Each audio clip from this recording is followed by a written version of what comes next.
Mesdames, Mesdemoiselles, Messieurs, bonsoir. Bonsoir, bienvenue ici dans ce magnifique FDI Stadium où pour une fois, ce n'est pas une petite balle qui aura la vedette, mais bel et bien l'univers merveilleux des courses camarguaises. Pour nous accompagner, vous accompagner, celui dont la voix et puis également le physique avantageux est connu évidemment de tous puisque vous le retrouvez notamment sur Toril TV. Merci d'accueillir avec moi s'il vous plaît monsieur Loïc Ozol.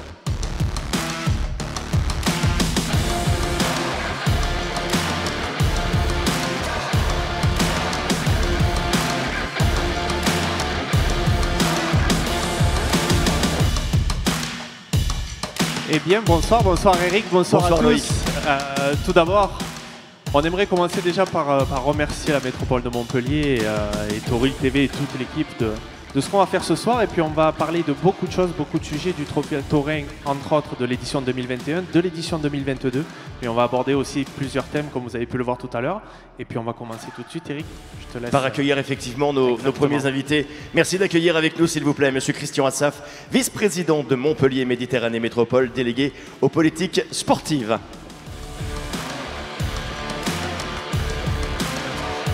Il sera également accompagné d'un ancien raster, m'a-t-on dit. Monsieur Jean-Luc Messonnier, maire de Baillargues, conseiller de Montpellier Méditerranée Métropole, délégué aux festivités et aux sports traditionnels.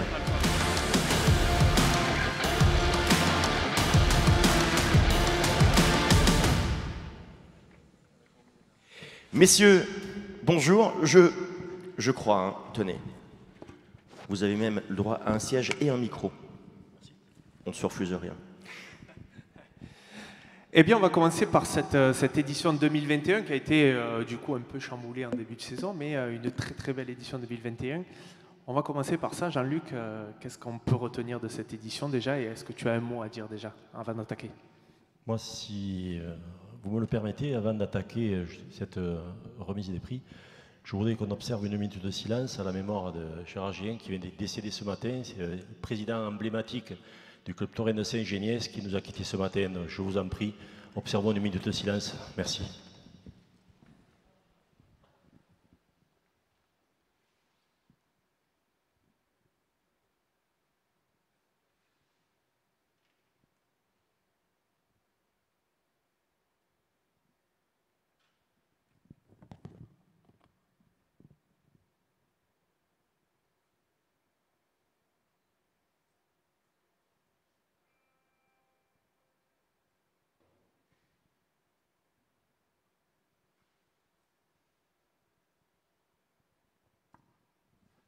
Je vous remercie. Un hommage, un sacré hommage, mais un sacré personnage. Tout à fait. Alors cette édition 2021, on a parcouru pas mal de pistes, pas mal d'arènes. Une édition qui a évolué déjà depuis celle de 2019 et qui va encore évoluer en 2022. Christian, quels ont été les plus gros axes de travail 2021 déjà? D'abord, remercier l'ensemble des équipes, bien sûr, de la métropole, bien sûr, de nous accueillir ce soir dans ce lieu. Ça a été dit, nous on est très honorés, très fiers d'accueillir une partie du monde de la bouvine ici à Montpellier, dans ce FDI Stadium, qui est le symbole d'un Montpellier qui gagne et d'un Montpellier qui est fidèle au sport et au sport traditionnel. Remercier les équipes de la métropole pour nous avoir permis, dans un contexte particulier, on n'était pas pharo, hein, en début on ne savait pas est-ce qu'on allait pouvoir tenir ce trophée ou dans quelles conditions il allait pouvoir se faire.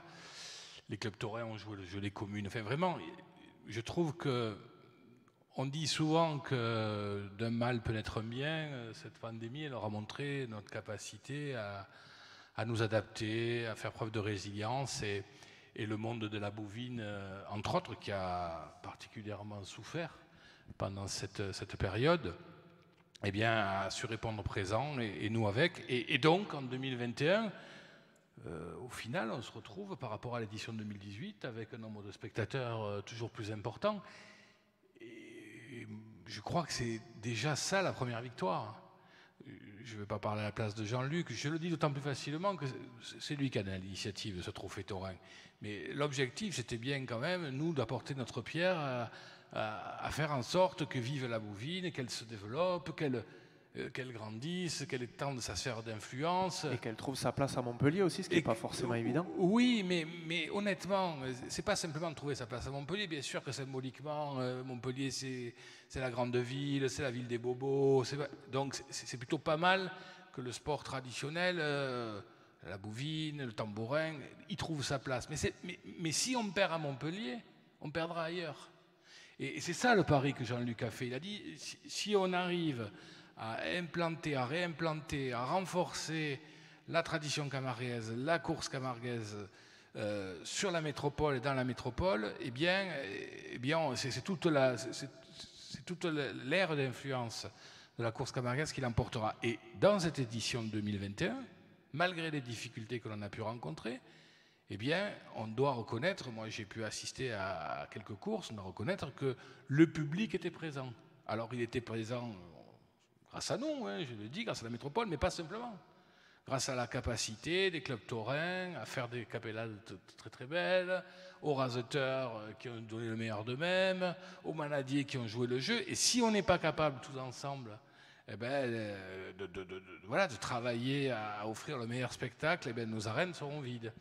Et là, non seulement j'ai trouvé des arènes remplies, belles, dans la métropole, en dehors de la métropole, avec les communes qui ont décidé de nous accompagner, mais j'ai même, et je veux les saluer, je sais qu'il y a de nombreux maires ici, on aura l'occasion de les citer peut-être un par un, je veux aussi saluer du coup l'enthousiasme que ça suscite. Je crois savoir qu'il y a des arènes qui sont en travaux, en réflexion, sur la métropole, au CRES, ça me vient là immédiatement, et ça aussi, voilà, ça fait partie des succès de cette édition 2021, mais depuis 2018 en fait, du travail qu'a semé Jean-Luc, et dont moi, mais pas simplement, lui aussi, nous récoltons aujourd'hui, je trouve, un peu le fruit. Alors Jean-Luc, cette édition, on va en parler puisque l'édition 2021 était la 7e, on va attaquer la 8e édition. Beaucoup de chemins parcourus maintenant, et qu'est-ce qu'on peut projeter de nouveau et qu'est-ce qu'on peut faire encore? Déjà, je voudrais dire qu'à l'initiative de ce trophée 3e, il était important de ne pas arrêter les limites administratives de territoires qui sont jumelés, que ce soit l'étang de l'Or, que ce soit le Lunélois, que ce soit le territoire de la métropole, car il ne faut pas se voiler la face. Les bobos, comme disait Christian, les bobos montpelliérains, quand ils prennent leur vélo maintenant, ils viennent se balader le samedi, le dimanche, sur l'étang de l'Or, sur le Lunélois, d'autant plus que maintenant, avec l'assistance électrique, on peut aller même un peu plus loin, et ils voient dans nos paysages plus ruraux qu'urbains, eh bien, alors bien sûr des flamants roses, des taureaux noirs et des chevaux blancs. Le tout, c'est de leur expliquer la finalité d'un élevage qui ne doit pas être compromis par des décisions qui sont plus ou moins écolo mais très restrictives, et de montrer qu'on peut associer des territoires qui font la part belle à des beaux paysages qui attirent nos touristes, donc notre économie, puisque nous avons une économie touristique avant tout sur le territoire de Montpellier, et ça doit avoir des répercussions sur des diversités de paysages et de territoires qui sont importants. Pour revenir sur cette édition 2021, comme l'a dit si bien Christian, on s'est aperçu qu'entre 2018 et l'édition 2021, on avait pratiquement doublé les fréquentations dans nos arènes au niveau des spectateurs. D'où le travail qui a été fait grâce au partenariat bien sûr financier de la métropole, et je remercie ici son président Michael Delafosse qui n'a pas hésité un seul instant, parce que vous savez, quand il y a des changements je dirais politiques, on peut se poser des questions. Est-ce que les initiatives qui ont été faites par les prédécesseurs ne vont pas être galvaudées ou je dirais ne vont pas être supprimées? Et là je remercie ici Christian qui m'a remplacé au niveau du service des sports, et le président Michael Delafosse d'avoir bien voulu avec les services, et je remercie ici Frédéric Moulin aussi qui se démène comme un beau diable toute l'année pour organiser, et d'ailleurs cette soirée avec toute son équipe est un succès. Il commence juste à déstresser maintenant depuis qu'il est assis, je pense qu'il déstresse que de voilà. là. Donc c'est hyper important de voir que cette édition 2021 a été un grand succès malgré ces histoires de Covid et tout, et 2022 nous réserve un lot de surprises. Voilà. Alors est-ce qu'on annonce les surprises? Est-ce qu'il y a des nouvelles choses à parler ce soir? On peut les aborder maintenant. un trophée taurin 2022 qui attaque très bientôt du côté des arènes de Moggio le 27 mars, c'est ça, la première journée, la première course à Moggio. Quelles sont les nouvelles perspectives 2022 du trophée 3M? Les nouvelles perspectives, pour en avoir discuté donc, avec Christian, et avec validation, je le répète, du grand chef, donc Michael Delafosse, cette année, on va augmenter pas mal les prize money et notamment, on intègre une récompense particulière aux manadiers de l'Hérault, puisque bon, on ne va pas contraindre les clubs taurins. Vous savez, on était dans des règlements qui contraignaient de prendre au moins la moitié des taureaux sur des manades de l'Hérault. Il est difficile pour des clubs taurins qui travaillent avec des manadiers depuis longue date, avec des manadiers de Provence ou des manadiers qui ne sont pas de l'Hérault, qui sont du Gard, de leur dire, bon, maintenant, vous allez changer vos relations amicales, voire affectives. Donc là, on va se limiter à 2 manades sur chaque course imposée pour les manadiers de l'Hérault. Mais par contre, les manadiers de l'Hérault qui gagneront dans le classement premier, second ou troisième à l'édition 2022, avec Christian, on a décidé de dire on va leur octroyer un prize money supplémentaire de 2 000 €. Donc le premier éleveur de l'Hérault, en fait, peu importe son classement général, aura un prize money supplémentaire. D'accord. Alors s'il a la chance d'être même premier au classement général, il pourra prendre 6 000 € au-delà des primes que l'on va donner et qui seront plus importantes, puisque sur les courses du Trophée des As, il y aura un prize money supplémentaire. C'est-à-dire que là, on récompensait 500 € le taureau. Si c'est un taureau des As, ce sera 800 €. Donc on augmente le prize money de cette manière-là. Et je pense qu'il était important de le faire parce que nous sommes un territoire où l'argent public, bien sûr, eh bien on y fait attention avec Christian, parce que Christian parlera mieux que moi, mais les budgets ne sont pas extensibles. Et il est important de ne pas pénaliser d'autres clubs sportifs par rapport à quelque chose qui est quand même encore la course camarguaise. Sur les débats que l'on peut avoir au niveau de la métropole, c'est quelque chose de confidentiel et qui est souvent confondu par des choses que l'on souhaiterait soutenir d'une autre manière. Voilà. Christian, à quand une course sur la Comédie? Alors, on est en discussion, on en est où de ça? En tout cas, une capellade qui pourra annoncer la saison 2023, du coup, avec un remise des trophées sur la place de la Comédie, ça me plairait. Mais toujours dans les nouveautés 2022, l'argent c'est très important et on le sait, hein, tout ça ne vit pas d'amour et d'eau fraîche. Il faut de l'argent pour l'élevage, il faut de l'argent pour faire des courses. Et donc le prize money augmenté ou bonifié, ça a du sens. Mais au-delà de ça, je trouve que le partenariat qu'on a fait, qu'on a renforcé avec la Fédération française de course camarguaise est important. Et notamment, moi c'était un souvenir de gamin, hein, quand je suis rentré pour la première fois de ma vie dans une arène, j'avais à peine 10 ans, c'était à Nîmes pour une corrida espagnole.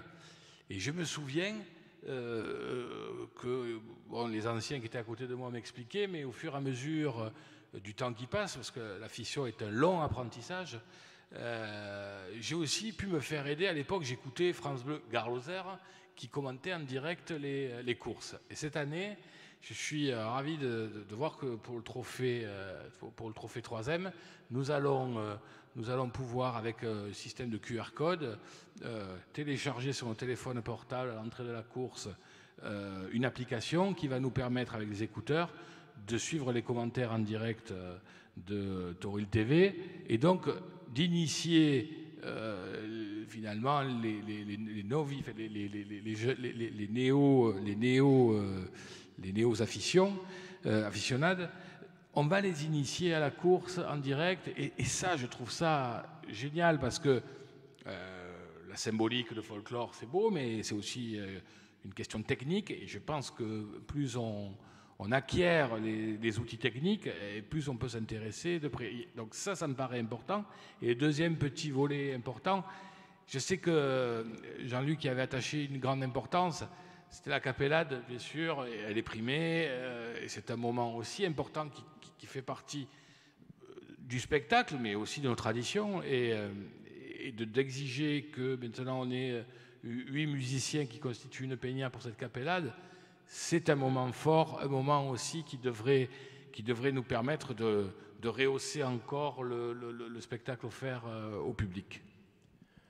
Moi, je me permettrai, excusez-moi, j'ai oublié de saluer vous êtes ici chez vous, Sa Majesté la Reine d'Arles avec ses demoiselles d'honneur qui nous fait le plaisir de venir ce soir. Je crois qu'on peut l'applaudir parce qu'elle ne se dépasse pas.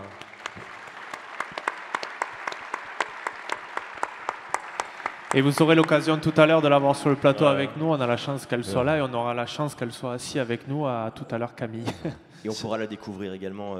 On pourra savoir un peu qui elle est. Voilà. Ce soir, on devait signer la convention avec la Fédération française de la course camarguaise, qui va nous lier encore plus au niveau de l'évolution d'une part de ce trophée. Et comme je l'expliquais à Nicolas Triol, notre président, on est obligé de passer d'abord un conseil de métropole qui a lieu le 22, cette délibération, puisque lors de ce conseil de métropole, nous allons voter aussi en avance pour tous les clubs taurins 3 500 € de subvention d'avance. Ça nous évite de faire d'attendre des conseils de métropole tous les 2 mois ou tous les 3 mois qui sont souvent liés à des affaires beaucoup plus importantes et d'avoir, je dirais, des reliquats à passer en urgence. Donc voilà, sachez qu'à ce conseil de métropole, nous allons bien sûr voter cette convention. En même temps, nous allons voter pour tous les clubs taurins de la métropole une subvention de 3 500 € pour leur permettre d'avoir une avance sur l'organisation des prochaines courses. Voilà. Eh bien écoutez, la transition, vous me l'avez offerte sur un plateau. Je vous en remercie. Restez avec nous, évidemment, messieurs. D'ici quelques instants, nous allons remettre les prix de cette édition 2021. Meilleur manade, meilleur raster et la meilleure arène, la meilleure ville. Mais vous en avez parlé il y a quelques instants. On va recevoir d'ici quelques instants le président de la Fédération française de course camarguaise. Mais avant cela, regardez vos écrans. Un résumé des meilleures capellades.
Voilà, des images toujours aussi magnifiques qui sont captées par nos amis de Toril TV.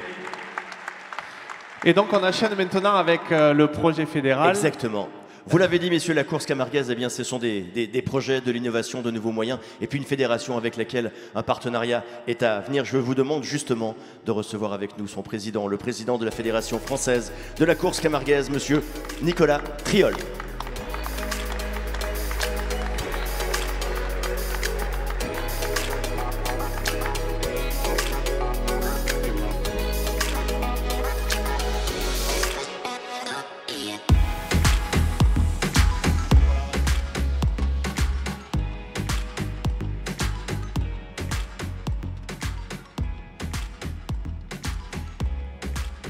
Monsieur le Président, en ouverture, parce que je sais que vous avez prévu quelques mots, un sentiment comme ça, justement, on le disait tout à l'heure, sur cette saison qui a été pas évidente, évidemment, au début, avec les raisons qu'on connaît, mais votre sentiment de président de cette fédération française à la fin de cette saison? Alors effectivement, nous avons vécu, non pas une, mais 2 saisons difficiles, puisque 2020-2021 nous ont amenés à vivre des événements que nous ne pouvions imaginer. Et comme vous le disiez tout à l'heure, le monde de la bovine a fait preuve de résilience, a fait preuve de courage, d'adaptation. Et bon an, mal an, nous avons réussi, comme on dit, à tirer les marrons du feu avec la première année, une saison qui a duré de juillet à fin octobre.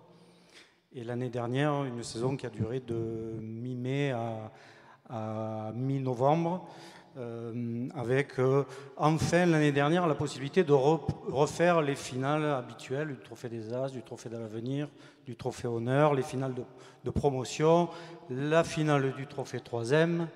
Et donc, on espère, comme je pense tout le monde ici, qu'on est au bout du tunnel. Et que dès demain, sur la commune des Margues, nous ouvrons la saison avec une saison placée sous le signe de la jeunesse et de l'espérance. Et on espère de tout cœur vivre une saison sans contrariété majeure et une saison, on va dire, traditionnelle. Alors justement, la saison, tu viens de le dire, Nicolas, ouvre demain avec la traditionnelle course des fanfares de Guillerme. Est-ce qu'on peut ce soir annoncer le début du trophée officiellement et le début de la compétition? Est-ce qu'il est déjà arrêté ou pas encore? Alors oui, la compétition habituelle du trophée taurin Midi Libre La Provence, Fédération française de la course camarguaise, démarrera le 20 mars, puisque le règlement prévoit qu'à partir du moment où il y a 2 courses au Trophée des As, la saison et la compétition et le championnat de France peut démarrer. Donc une vraie saison cette année qui démarre début mars, donc déjà une saison, on va dire... c'est déjà une première bonne nouvelle. Qui est potentiellement complète, celle-là. Ça nous donne du baume au cœur. Alors Nicolas, on va évoquer le projet de la Fédération 2022 et sur la totalité de ton mandat. Mais est-ce que tu as un mot à dire avant quelque chose, avant d'aborder ces projets et ces projections? Est-ce que tu as quelque chose à dire? Absolument, je voulais... Oui, tout à fait. Alors, Monsieur le Vice-président, Monsieur Jean-Luc Messonnier, Majesté Reine d'Arles, Mesdames et Messieurs les élus, Mesdames et Messieurs les licenciés, Mesdames et Messieurs, chers amis, avec mes collègues de la Fédération, nous sommes particulièrement heureux d'être avec vous et à vos côtés ce soir pour célébrer les vainqueurs du Trophée 3e, à qui j'adresse mes plus sincères félicitations.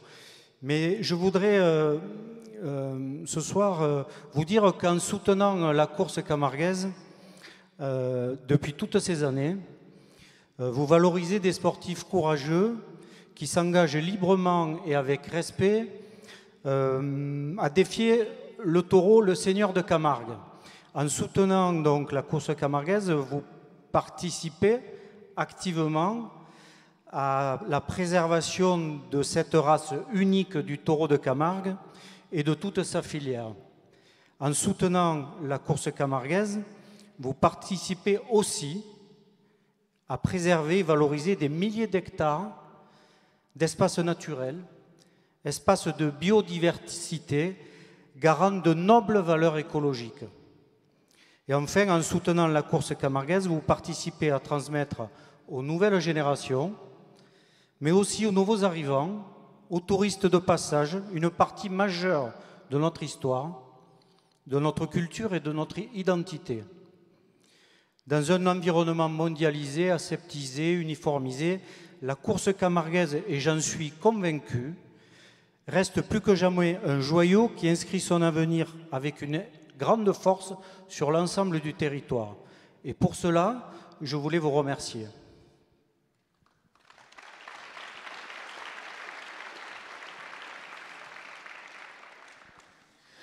Alors ça, c'était le côté, on va dire, métropole et tout ce qui est associé à votre relation.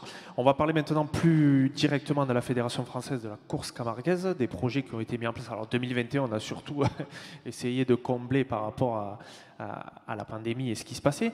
Mais quels sont les projets 2022, 2023 et 2024 jusqu'à l'année des JO, du coup, puisque ça va aller jusque-là? Est-ce qu'on s'est projeté aussi loin ou pas encore?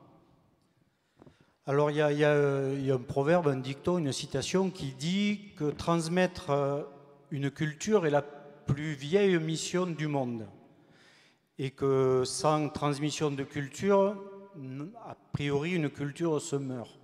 Donc dans le mandat qui est le mien et avec les équipes qui m'entourent, le bureau, le comité directeur, les 200 bénévoles qui composent les commissions fédérales, nous avons voulu mettre la transmission au cœur de notre mandat comme l'ambition principale. Donc, après une année 2021 qui a été pour nous une année de préparation, nous allons donc dès 2022 lancer de nouveaux projets inscrits au cœur de cet objectif de transmission. Alors, si vous voulez, je peux vous en donner quelques grandes lignes. Les principaux, dans tous les cas, ceux qui seront actés déjà pour 2022. Alors, déjà, il y a un projet qui démarre et qui est un projet historique, puisque c'est une première. Grâce au travail des membres de la commission communication présidée par mon ami Alain Foucaran. Qui interviendra juste après sur un domaine, absolument. Sur un domaine à peu près. Nous avons travaillé sur les raisons qui freinaient les jeunes à venir aux arènes ou venir régulièrement aux arènes. Et donc, il s'est avéré de manière assez naturelle que la question financière était une question majeure et un frein majeur. Donc, nous avons essayé de réfléchir à mettre en place une action. Et cette action a pris corps petit à petit. Et donc, nous venons de lancer officiellement le projet de la carte jeune FFCC qui permettra à tous les jeunes âgés de 18 ans maximum et tous les étudiants jusqu'à 25 ans, d'accéder aux arènes pour toutes les courses camarguaises à 2 € et aux As à 5 €. Donc, allez, je le fais rapidement. Course de ligue, course de taureau jeune, course de taureau neuf, vache cocardière, Avenir, 2 €. Course au trophée des As, 5 €. C'était une adhésion libre, c'est-à-dire que nous avons présenté cela au club taurin, aux organisateurs, en leur disant, voilà, c'est un enjeu de stratégie, c'est un enjeu sur le temps long, il nous faut transmettre, il nous faut mettre en place des actions.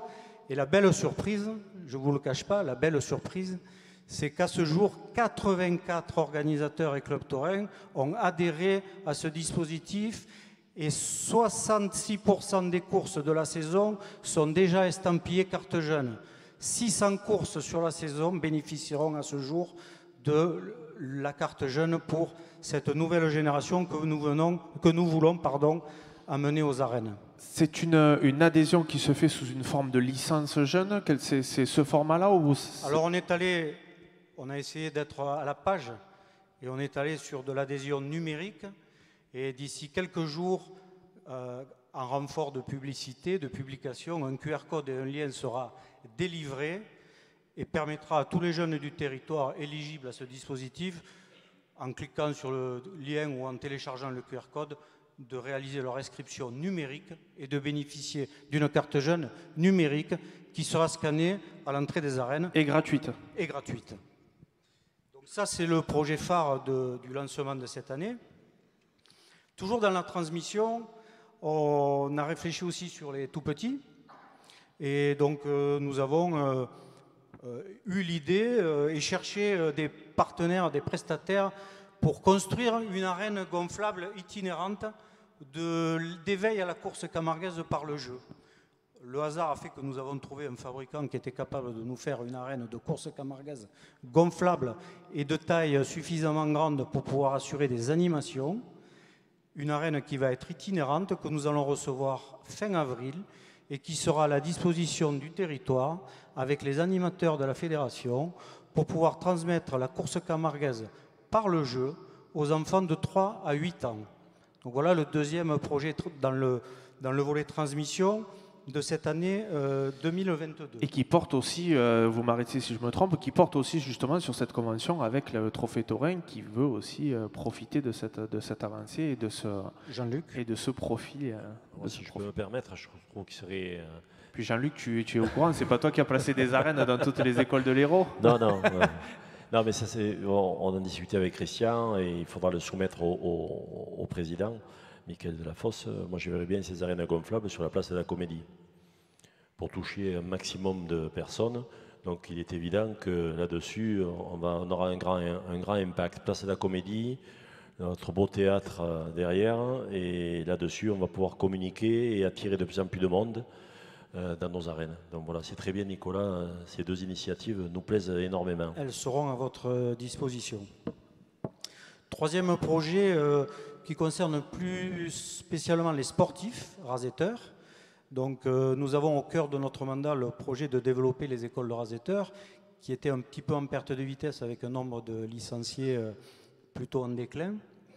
La belle surprise de cette année en 2021, c'est qu'on a vu la courbe s'inverser et nous avons atteint les 300 élèves licenciés. Nous avons pu ouvrir 4 nouvelles écoles, 2 sont en projet, ce qui nous permettait d'atteindre sur le territoire un nombre de 20 écoles. Et là aussi, nous avons une nouveauté, allez, on va dire historique. C'est quand nous avions un jeune qui voulait s'intéresser aux écoles et qui voulait faire un essai, sans licence, c'était impossible, pour des questions de responsabilité, d'assurance, etc. Donc, on avait de temps en temps des jeunes qui toquaient à la porte des écoles en voulant faire un essai pour voir ce que ça donnait avant de s'inscrire et prendre sa licence. Malheureusement, nous ne pouvions pas les mettre face à du bétail. Cette chose, ce problème, ce frein est résolu, puisque grâce à nos négociations avec le groupe AXA, l'assureur de la fédération, nous allons pouvoir mettre en place des journées de détection qui seront donc ouvertes à toutes les écoles, qui pourront, après une petite campagne de publicité, de promotion quelques jours avant la journée de détection, inviter des jeunes du territoire de 13 ans à 20 ans à venir s'essayer avec des vaches, avec une petite inscription à la journée, comme on peut faire sur les forfaits de ski, hein, où avec les parents, ils cocheront un bulletin d'inscription avec une case qui concernera l'assurance pour la journée, et ils pourront donc, encadrés par les éducateurs de l'école, s'essayer avec des vaches en boulet sur l'après-midi, et si ça leur plaît, venir à nouveau retoquer et là, à ce moment-là, prendre sa licence et devenir un élève à part entière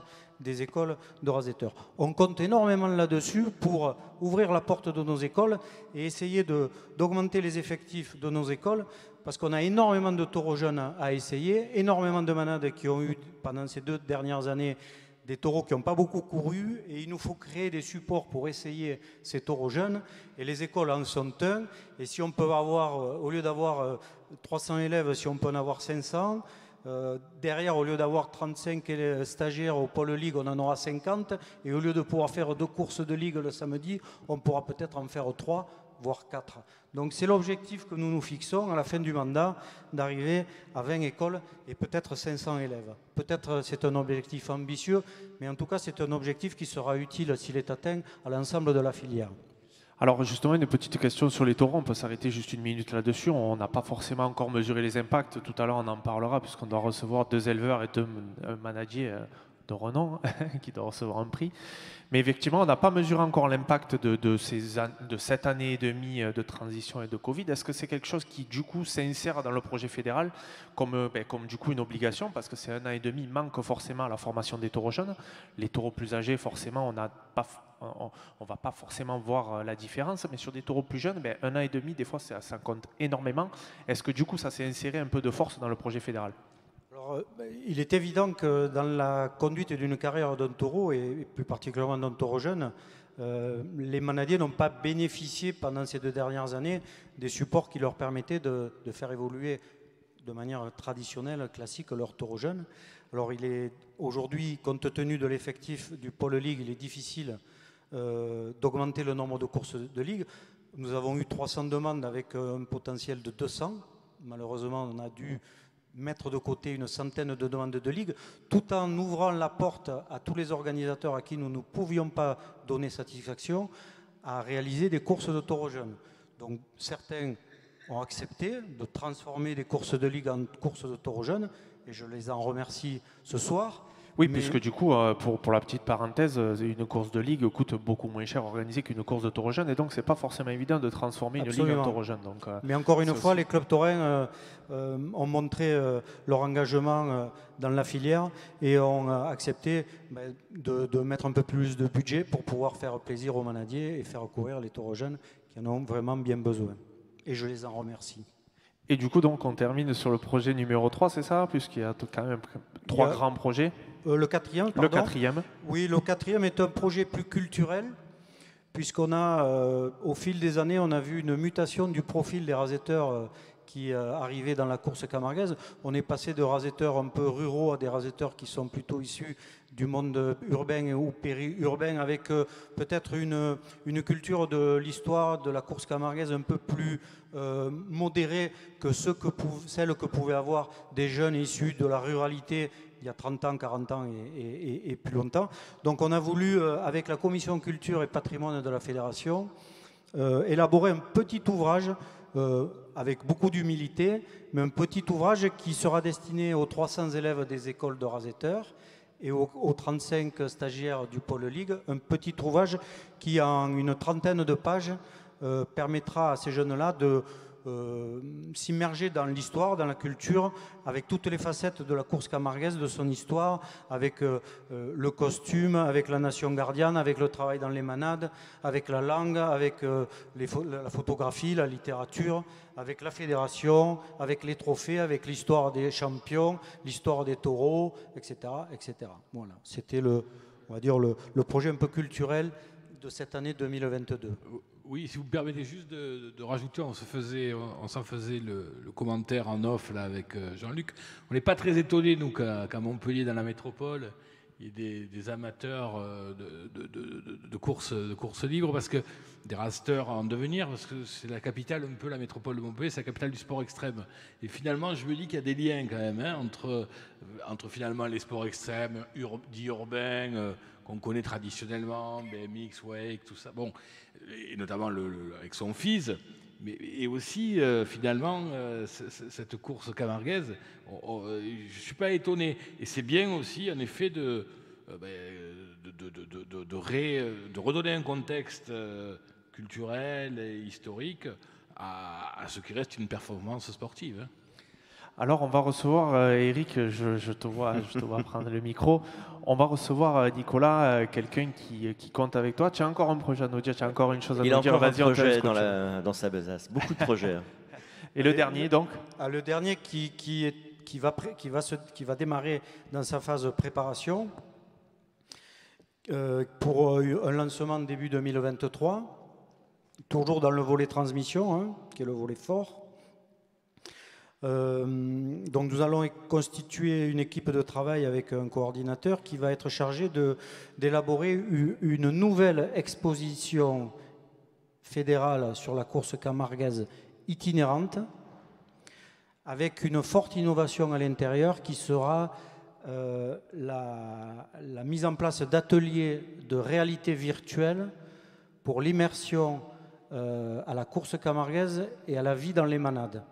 Donc pour ceux qui connaissent la réalité virtuelle et ceux qui ont eu la chance et le plaisir de l'essayer, comme son nom l'indique, réalité virtuelle, ça permet donc de vivre au travers d'un casque l'action d'un rasetteur, l'action d'un taureau, l'action d'un gardien quand il trie du bétail, quand il encocarde sur un tauril ou sur un char. Donc on est en train de contacter des sociétés spécialisées. On va certainement si tu permets Jean-Luc de l'annoncer, le jour de la fête du taureau à Baillargues, on va certainement doter 2 élèves de l'école de rasetteurs de Baillargues d'un casque de prise de vue en 360 et ils seront immergés dans l'arène avec les professionnels rasetteurs et les taureaux. Et de ces images 360 extraites de cette course fête du taureau, nous en tirerons donc des séquences qui permettront de construire l'atelier de réalité virtuelle d'immersion à la course camarguaise comme si l'enfant ou le jeune était au cœur de l'arène avec les acteurs.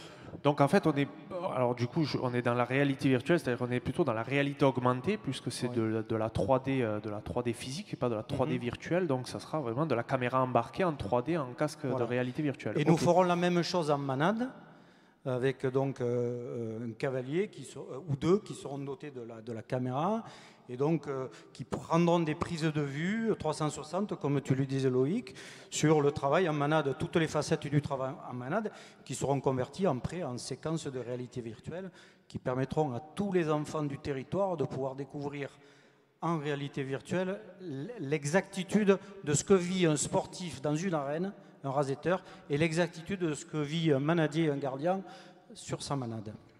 Vous nous avez plongé dans l'avenir. Merci infiniment. En tout cas, Nicolas Triol, président de la Fédération française de la course camarguaise. Tout à l'heure, Christian Assaf faisait référence justement au FIS. Juste après cette soirée, eh bien, vous aurez l'occasion de pouvoir participer également à une démonstration de Alex Jumelin, 4 fois champion du monde, justement, de BMX Flat. Il viendra avec son fils, champion de France également, et vous allez voir, c'est absolument quelque chose d'assez étonnant. On va recevoir, pour l'instant, eh bien, Alain Foucaron. Il est professeur à l'Université de Montpellier et directeur de recherche au CNRS. Il est également, pour le cas qui nous concerne ce soir, élu à la communication de la Fédération française de course camarguaise. Alain Foucaron.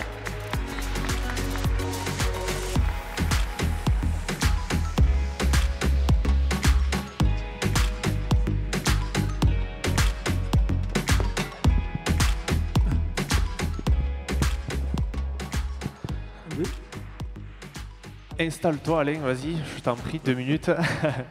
On va parler avec Alain, alors entre autres, tu ne l'as pas spécifié Eric, mais Alain est aussi élu à la Fédération française dans le pôle communication, donc il travaille déjà en corrélation avec Nicolas Triol, mais ce soir, ce n'est pas ce dont tu es venu nous parler. Alain, tu es venu me parler de tes recherches et ce sur quoi tu travailles depuis des années maintenant, qui est l'écologie et la biodiversité. Qu'est-ce que ça représente pour toi dans ton domaine d'activité et qu'est-ce que ça va pouvoir apporter à notre débat de ce soir? Justement, je te laisse prendre la parole, Alain, et commencer sur le débat de... Bien, alors, j'ai énormément de mal à parler assis. Hein. Je vais vous dire une chose, et puis, bon, on se connaît tous. Il n'a pas prévu de chanter, mais ça y ressemble. Non, mais simplement, je veux m'adresser à vous parce que c'est là où je suis plus à l'aise quand je suis dans ce milieu. Je n'aurais jamais cru un jour avoir la chance ou l'opportunité, ou alors ça va être un exercice difficile, de vous parler de quelque chose qui me touche au niveau de mon travail professionnel en tant que professeur d'université sur des domaines de recherche et de faire le lien avec quelque chose qui nous est très cher à toutes et à tous, et sur cette fameuse course camarguaise. Alors, en gros, ce que je vais vous dire, c'est très simple, c'est que nous allons vers une mutation des usages, c'est-à-dire que nous avons tous été éduqués dans une certaine forme autour de quelques exemples. Et je vais commencer par expliquer un petit peu ces technologies de l'information et de la communication. Et on oublie toujours que ces technologies de l'information et de la communication sont basées sur la consommation d'énergie. Alors on va regarder le premier transparent. Je n'avais pas prévu que les transparents soient décalés, mais on va faire avec. Donc on peut avancer sur la vue d'après. Et juste vous expliquer une chose, qu'à toute action de communication, il y a une consommation d'énergie. La première chose, c'est que les technologies de l'information et de la communication, c'est de l'acquisition de données, c'est du transport de données, c'est du stockage de données, et enfin, c'est du traitement de données. Et chaque fois, on consomme de l'énergie. Vous voyez l'homme de Cro-Magnon ici qui est en train de tailler son silex. Eh bien, pour ne pas se taper sur les doigts, il faut qu'il fasse attention à ce qu'il fait. Il fait appel à son toucher, il fait appel à son ouïe, il fait appel à sa vision, et ça consomme de l'énergie. Quand ça consomme de l'énergie, comme on le voit ici, eh bien, comment il alimente ses capteurs? Tout simplement en se nourrissant. Donc, je remonte à l'origine des choses en vous disant que toute action de communication en ce qui concerne l'acquisition de données, consomme de l'énergie. Quand on va parler de transport de données, dès qu'on parle de transport de données, c'est le transparent suivant, il faut penser à une chose, c'est que là aussi, la notion de transporter une information, eh bien, ça consomme de l'énergie. Alors là, je fais un petit clin d'œil à l'histoire, je vous représente le coureur de marathon qui, pour prononcer simplement le mot Nénikamen, nous avons gagné contre les Perses, la bataille de Marathon, eh bien, il a parcouru ses 42 km et il est mort à l'arrivée. Donc, on peut parler d'une énergie fatale. Mais vous voyez que l'action de porter une information, ben, là aussi, ça consomme de l'énergie. On arrive enfin à la notion de stockage de données. On a l'impression que le stockage de données, c'est quelque chose qui est aujourd'hui banalisé. Ben non, le stockage de données, j'ai retrouvé le premier disque dur de l'histoire. C'est un disque dur, c'est un petit disque de pierre sur lequel sont stockés ici des petits sigles. Eh bien, ça, c'est le 2e millénaire avant Jésus-Christ. C'est le disque de Phaistos qui a été retrouvé sur l'île de Crète en 1908. C'est le premier disque dur de l'histoire. Ces petits sigles, il a fallu de l'énergie pour les graver. Donc là aussi, bien retenir que toute action de communication en termes de stockage de données demande de l'énergie. Et dernier point, c'est ce qu'on appelle le traitement de données. Le traitement de données, eh bien, je me suis appuyé sur le boulier. Le boulier, c'est en 400 avant Jésus-Christ. Ben, ces petites boules pour les bouger, ben, il faut de l'énergie. Ben, là aussi, on retombe sur cette notion, toute action de communication demande de l'énergie. Nous l'avons complètement oublié aujourd'hui. Et puis enfin, quelque chose qui est beaucoup plus récent, c'est ce qu'on appelle le traitement de données, l'algorithme ou le data mining. Vous voyez, c'est ce que je représente ici, c'est la fouille, c'est-à-dire aller scruter dans l'histoire ce qui s'est passé auparavant pour arriver à expliquer des choses qui se passent actuellement. Par exemple, c'est le décryptage avec la pierre de Rosette de Champollion qui, en étudiant cette pierre, a réussi à décrypter les hiéroglyphes. Voilà. Alors tout ça pour aboutir à quoi? Eh bien tout simplement, c'est que tout ce que nous avons développé pour aller plus vite en termes de capteurs, en termes de transport, en termes d'acquisition, etc., ça consomme l'énergie. Alors juste une petite slide intéressante ici, une étude qui a été faite par des collègues du CNRS en 2012, une journée de 24 heures dans le monde du numérique. 24 heures dans le monde numérique à l'échelle de la planète en 2012, c'était 9000 pages Wikipédia publiées chaque jour.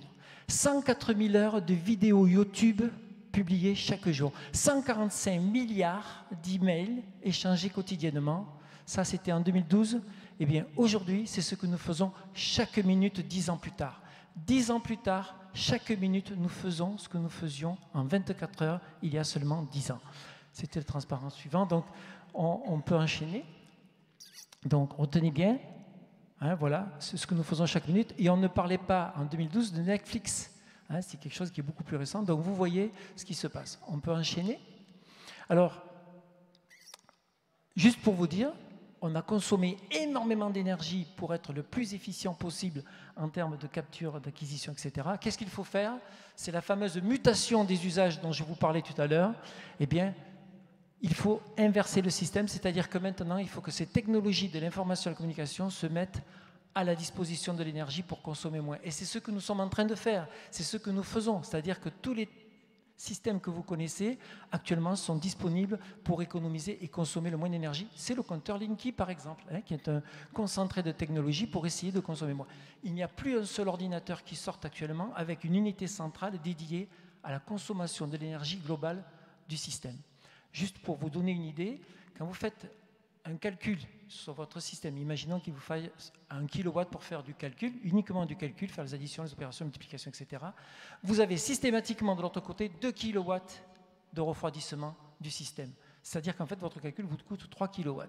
Alors maintenant, j'en arrive à quelque chose qui commence à se rapprocher de ce que nous connaissons tous. Alors justement, Alain, tu parles beaucoup à l'échelle mondiale justement de l'écologie et de l'économie. Comment tu peux ramener ça justement à ce pourquoi on est tous là, à la Camargue et à l'échelle de la Camargue? Ouais, il va falloir faire les grands écrans. Exactement. je m'excuse, Jean-Luc et Christian, je vous tourne le dos, mais c'est pour que j'ai pu me... voilà. Alors, juste, regardez bien ce slide-là. Vous avez l'échelle du temps en haut, et vous savez que plus le temps passe, au cours des siècles, plus on est allé vite dans le transport, déplacer les personnes, déplacer les objets, mais également augmentation de la démographie. Vous gardez ça en tête. Au début, qu'est-ce qui se passe? Eh bien, le territoire a façonné les activités. Le territoire a façonné les activités humaines. Et puis, au fur et à mesure que le temps a passé, eh bien, qu'est-ce qu'il y a? Il y a une différenciation qui s'est opérée. On peut passer sur le transparent suivant. Cette différenciation a conduit tout simplement au fait que, finalement, eh bien, au XXe siècle, toutes ces activités façonnent le territoire. C'est-à-dire c'est l'inverse qui s'est opéré. Au début, le territoire avait ses contraintes. On n'allait pas planter des tomates au Groenland. Eh bien, aujourd'hui, on est capable de faire ça. C'est-à-dire qu'on ne se pose pas de questions. Sous un prétexte de la dynamique économique, qu'est-ce que l'on a fait? Eh bien, on est allé directement à cet objet-là, qui est de dire une dynamique de l'innovation essentiellement sous-tendue par la dynamique de l'économie. Alors, c'est les 30 glorieuses, c'est le boom économique que nous avons connu, mais la conséquence de tout ceci, c'est que nous assistons actuellement à une évolution des changements et des enjeux sociétaux. C'est-à-dire que le pétrole est derrière nous. Aujourd'hui, les enjeux, c'est quoi? C'est l'eau.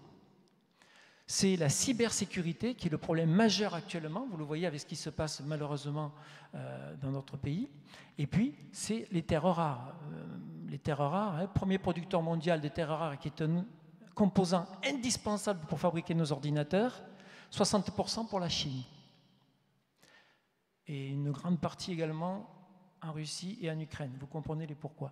Donc, si on continue sur ce transparent-là, juste vous dire qu'en fait, qu'est-ce qui se passe? C'est que toutes ces évolutions et ces changements d'enjeux deviennent des enjeux planétaires qui conduisent à quoi? À l'augmentation des conflits, au réchauffement climatique, à tout ce qui va être donc les pandémies. Les pandémies que nous traversons, nous sommes à la première. Je peux vous assurer que dans tous les modèles que projettent les collègues des instituts de sciences et biologie, nous allons vers d'autres pandémies. C'est normal, on se déplace de plus en plus et nous sommes de plus en plus nombreux. Et puis, il y a tout ce qui est les espaces invasifs, etc. Alors au bilan, si on continue sur le transparent d'après, ben, qu'est-ce qu'on voit? C'est qu'en fait, la planète a été complètement à notre service. La planète a été complètement à notre service. On ne s'est pas posé des questions des ressources. Et aujourd'hui, nous sommes en train, peut-être un peu tard, d'opérer une mutation des usages pour arriver au fait que ce sont les humains qui doivent se mettre au chevet de la planète. Voilà la mutation que je voulais vous amener. Et pour faire plaisir à Loïc, je dirais simplement que si le XXe siècle a été le siècle des sauts technologiques, on est passé de la marche à pied à l'espace, le XXIe siècle sera le siècle des sauts d'usage. On va conjuguer des technologies mûries au XXe siècle pour les conjuguer et les travailler d'une façon différente au XXIe siècle. Et donc, si vous voulez, pour répondre en fait à la question qui m'était posée, quel grand écart vis-à-vis du territoire? Exactement, c'est surtout là, Alain, on va débattre de ça avec toi justement. C'est comment on peut, à cette échelle planétaire, nous qui sommes en Camargue, même si on paraît que c'est très grand et même si on se sent un peu tout seul des fois quand on est dans les grands espaces, mais comment on transpose ce travail-là à la Camargue même et à l'activité en Camargue? Comment on transpose ça? Alors, l'idée est très simple, c'est que en fait, quand on regarde un petit peu la structure de ce que je viens d'exposer, on a un territoire qui a façonné ici une culture, une tradition, des habitudes, etc., mais en intégrant les contraintes du territoire qui sont un territoire qui peut être rude par moment, d'accord, et qui a abouti à la genèse de cette tradition magnifique est la course camarguaise avec l'élevage du taureau, l'élevage des chevaux, les hommes qui le pratiquent, etc., avec toutes les contraintes. Et en plus, on voit très bien que ce territoire a préservé cette course camarguaise sur un espace relativement restreint. Il n'y a pas eu de développement, il n'y a pas eu d'extension, parce qu'on est captif sur cet espace. Nous sommes sur un élevage qui est un élevage extensif. Et en regardant simplement cette notion d'élevage extensif... Et sauvage aussi, puisque ça rentre dans ce cadre-là, ça peut être extensif, élevage, mais surtout sauvage, c'est là aussi l'apport important du territoire. Exactement. Et en fait, quand on regarde un petit peu, il y a à peu près 117 élevages de course camarguaise, ça représente 25 000 hectares de pâturage qui sont des zones ouvertes, c'est-à-dire que la présence des taureaux et des chevaux sur ces zones-là, eh bien, préserve cet espace, parce que sinon, c'est ce qu'on appelle, les biologistes appellent ça une fermeture de l'espace, c'est-à-dire que les ronces s'envahissent, et contrairement à ce qu'on pourrait penser, on pourrait se penser que ça va abriter d'autres espèces, ça a tendance à exclure et à repousser certaines espèces. Donc là, il y a un véritable rôle d'accompagnement dans ce registre-là. Alors, ça reste du coup, pour retrouver un peu ce que tu dis et rattraper le fil de ce que tu dis, c'est que l'élevage aujourd'hui, sur un aspect écologique en Camargue, est indispensable pour éviter la fermeture du territoire d'une part, et de deux, pour continuer à perpétuer d'autres élevages et d'autres espaces et les conserver en état actuel des choses. Exactement. Et je pense que c'est quelque chose d'essentiel. En plus, une notion importante, c'est que cette transition de l'urbain à la zone sauvage a besoin d'une transition. On n'a jamais vu des flamants roses au pied d'un HLM ou d'habitation à loyer modéré. Ça n'existe pas. C'est le premier argument de Jean-Luc pour vendre la ville de Montpellier quand il parle des avions qui se posent, c'est qu'on voit les flamants roses avant de voir la place de la Comédie. Ouais. Et donc, en fait, ces zones de pâture des taureaux et des chevaux peuvent servir de transition douce avant d'arriver au milieu totalement sauvage. Donc, ce que je voulais dire dans cette notion de transition qui est importante, c'est que si vous réfléchissez bien, alors je m'adresse aux politiques, c'est que on est toujours sous-tendu par le fait d'attirer de plus en plus de touristes. Il faut attirer de plus en plus de touristes. Oui, le problème, c'est que regardez ce qui se passe sur notre trait de côte. Quand vous allez en juillet, août sur notre trait de côte, je vous mets au défi de rencontrer un véritable palavasien ou un véritable graulen si vous êtes sur le Gros-du-Roi. Qu'est-ce qu'ils font ces gens-là? Ils louent leur garage, ils louent leur maison et eux, ils vont habiter à 30 km à l'intérieur des terres. Ça veut dire quoi ça, au bilan? Quand vous vous déplacez pour un voyage, vous venez pour entendre parler des gens comme vous qui viennent de Paris, vous voulez voir des gens qui vivent sur ce territoire et qui partagent vos valeurs. C'est-à-dire que moi, il n'y a rien de plus qui m'horripile d'aller à Marseille et de ne pas entendre un type avec l'accent. Le jour où j'entendrai des gens qui parlent pointu, je me dirais, il y a un problème. Et quand je vais à Paris, je n'y vais pas pour entendre des Marseillais, je vais pour entendre parler les gens qui vivent à Paris. Donc ce qui fait le sel du voyage, ce qui fait le sel de la culture, c'est l'échange, c'est la rencontre de gens différents. Quand vous allez au Gros-du-Roi, dans la rue principale, quand vous allez à Palavas, dans la rue principale, quand vous allez à Canet-en-Roussillon, dans la rue principale, toutes ces rues principales se ressemblent. Les cotons du Nil, la cure gourmande, les cotons de machin, etc. C'est toujours la même chose. Où est le sel du voyage? Il faut s'ancrer sur nos valeurs qui nous ont construites. Et c'est là que je reviens sur ce que je vous disais, c'est que ces territoires a façonné une culture, a façonné une façon de vivre, et nous y sommes. Et en résumé, la course Camarguez, c'est l'avenir de l'écologie. Ça va me faire une superbe transition parce que, en fait, quand on réfléchit, et là, il faut comprendre une chose, c'est que cette course Camarguez, elle ne tient que par le bénévolat. Je l'ai dit plusieurs fois, l'organisation des 800 courses, c'est 6 millions d'euros par an en frais d'organisation. Comme toute l'économie du sport, en gros. Et ça génère 60 millions d'activités économiques au total, parce qu'il y a les manadiers, il y a les vétérinaires, les maréchaux ferrants, etc. Ce qu'il faut retenir, c'est que sur ces 6 millions pour organiser ces courses-là, il y a 2 millions d'euros qui sont rapportés par la billetterie. Il en manque 4. 2 millions par les collectivités territoriales. Et vous avez un rôle essentiel. Et les 2 millions qui restent, ce sont les gens qui sont dans la salle. Ce sont les clubs taurins, qui l'organisation de l'auto, l'organisation de bals, l'organisation d'événements parallèles, ils vont chercher de la publicité, arrivent à collecter cet argent et on ne remerciera jamais assez ce bénévolat-là. C'est essentiel. Ce qui veut dire que si demain, on ne rajeunit pas, comme on veut le faire avec le président, cette course camarguaise et surtout ses acteurs, y compris les membres de Club Taurin, eh bien on n'aura plus cette force d'aller chercher ces 2 millions d'euros. Il y a un bras de levier très simple. Je vous ai dit 6 millions d'euros, 60 millions d'euros. Si vous tombez à 4, vous n'en aurez que 40. Et si vous tombez à 2, vous n'en aurez que 20. Merci beaucoup. Merci en tout cas Alain, pour cette... très, très intéressant. Merci beaucoup. Et on va justement... Exactement. Je vous rassure, il n'y a pas d'un terreau, on ne vous demandera pas de sortir une feuille et un stylo. Il y a quelques questions sur l'étape du repas après avec des petites fiches sur l'intervention d'Alain pour que vous répondiez aux questions. Et justement, on va parler maintenant, Eric, de territoire et de gens de terrain. Exactement. On va, si vous le voulez bien, déjà, dans un premier temps, remercier nos deux invités, Alain Foucaran, professeur à l'Université de Montpellier, directeur de recherche CNRS et élu à la communication de la FFC, et Nicolas Triol, président de la Fédération française de la course camarguaise. Merci beaucoup, messieurs.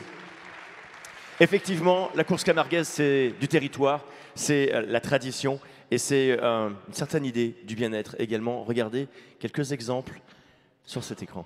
On va surtout parler maintenant concrètement de biodiversité. Vous allez avoir un exemple devant vous. Et quel exemple de la saison 2021 ?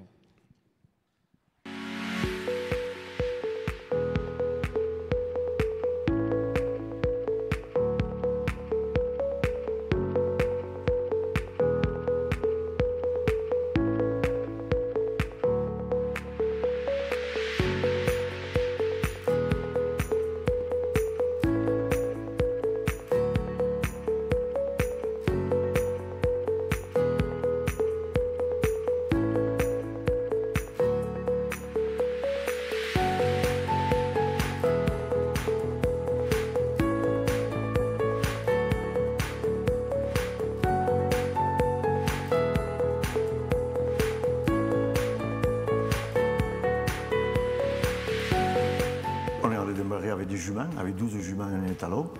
Et puis après, depuis 81, on s'est lancé dans les taureaux. Le sang, il fonctionne. Il a démarré avec des bêtes qu'on avait achetées à Ivaldi, vache de Somade, et puis Guitou la Peyre. Guitou la Peyre. Voilà. Et après, le Joncas. Et au mois de... Enfin, pas au mois. Quelle année c'était qu'on a acheté Manu du Joncas? 2002. 2002. À partir de là, on l'a sélectionné et voilà. Depuis 2016, on a replongé dans le sang du Joncas et on y a racheté un autre étalon. Un autre étalon, voilà. Le taureau idéal, c'est le taureau classique. Le taureau pour moi qui anticipe, qui finit à la barrière.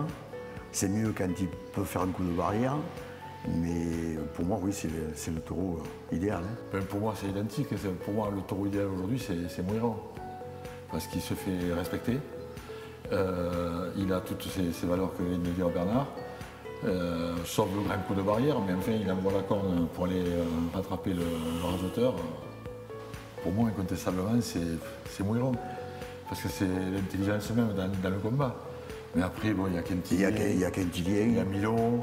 Oui. Il y a, comment il s'appelle, Albin, oui. Alban, enfin, il y en a quelques-uns qui sont pas mal. Ils ont chacun leur qualité. Des défauts, on en trouve toujours un, mais ouais. Ils sont pas dominants. Quoi.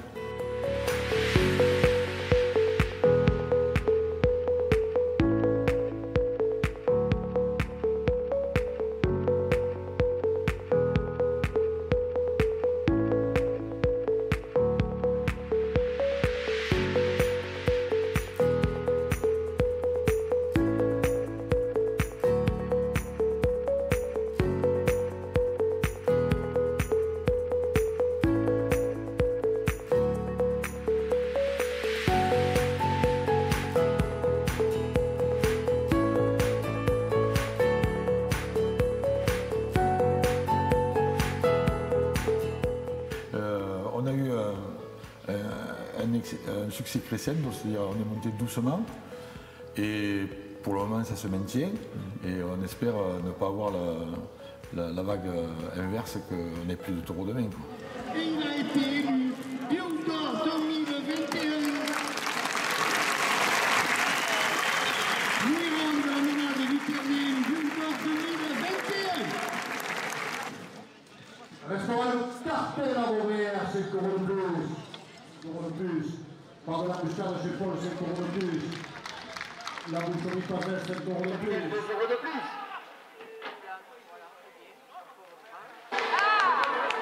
Boucherie Chevalier, c'est lui qui a lancé de 5 € de plus.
Les arènes de Libelle, c'est comment de plus. Le trophée d'Escalina du Pérou, 5 € de plus. Et puis le régional, 5 € de plus. Les arènes de Libelle, 5 € de plus. 10 € de plus. La fédération française de la course de la Marquise, 10 € de plus. Voilà, des images toujours aussi effectivement impressionnantes. Nous nous rapprochons en tout cas de plus en plus de la remise de ces trophées. Je sais que nous avons quelques managers, quelques rasters qui sont en tout cas là dans les starting blocks. Mais avant cela, les deux plus importants qu'on a vu en image. De la vidéo à la réalité. Merci d'accueillir, s'il vous plaît, messieurs Roger et Bernard Andréo de la manade du Ternin. Et on le dit, les propriétaires du Biodor 2021 et hérolté par la même occasion. Il s'appelle Muiron, c'est ça, hein? Exactement. Ils vont venir nous un petit taureau de caractère. Je n'irai pas vérifier. Je ne suis pas comme toi, Loïc. Applaudissements, s'il vous plaît, pour Roger et Bernard Andréo. Les heureux propriétaires de Muiron Biodor 2021. Merci infiniment, messieurs, de votre présence ici ce soir parmi nous à l'occasion de ces trophées taurins Montpellier 3e.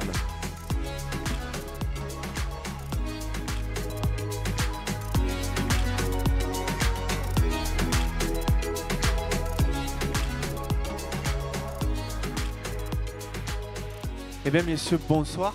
Bonsoir, merci d'être là. On a beaucoup parlé avec Alain de biodiversité, de généralité écologique et écologique de terrain. Vous êtes des hommes de terrain, des éleveurs de taureaux, une jeune manade qui plus est, avec aujourd'hui un trophée et non des moindres. Comment vous vivez ça maintenant? Comment on passe cet hiver au final avec un trophée au-dessus de la cheminée aussi important que celui-là? On le vit bien. On n'y espérait pas. Mais bon, je suppose que vous avez super bien dormi tout l'hiver. C'est arrivé, on est vraiment contents. C'est du travail de plus de 40 ans, donc 25 ans de sélection, comme on vous a expliqué tout à l'heure. Et bon, voilà, c'est un aboutissement. Au point de vue sélection, on a fait des bons choix, on ne s'est pas trop trompé, et puis voilà quoi. Alors Mohiron a une histoire particulière en plus de ça, on en a eu parlé quand on s'est vu. Mohiron a une histoire particulière aussi, je vous laisse la raconter un petit peu parce que c'est pas forcément un taureau que vous attendiez plus que ça. Et puis au final, eh bien, vous avez un résultat qui est vraiment à la hauteur de ce que vous espériez, et même plus qui puisait. Est-ce que c'est force de travail tout ça et force de sélection justement? Comment vous avez fait? Comment vous avez procédé? Ils vont peut-être pas donner la recette non plus, hein. Si, mais comme elle ne sera jamais écrite sur un livre, personne ne pourra la refaire, donc dans tous les cas. Bon, la recette aussi, il y a une part de chance, donc, mais quand même la mère avait des bonnes aptitudes. Et on avait été en finale à Beauvoisin avec la mère de Mohiron. Et puis bon, malheureusement, ça s'est arrêté là parce qu'elle nous a fait un veau qu'il a fallu faire comment on appelle ça? Une césarienne. Et donc, après, elle n'a pas résisté, elle est décédée. Voilà. Donc, Mohiron, son histoire s'arrêtera là. Voilà. Et c'est donc le fils unique de cette fameuse vache-là, né sous césarienne. Donc, comme quoi, on va jusqu'à là aussi en Camargue.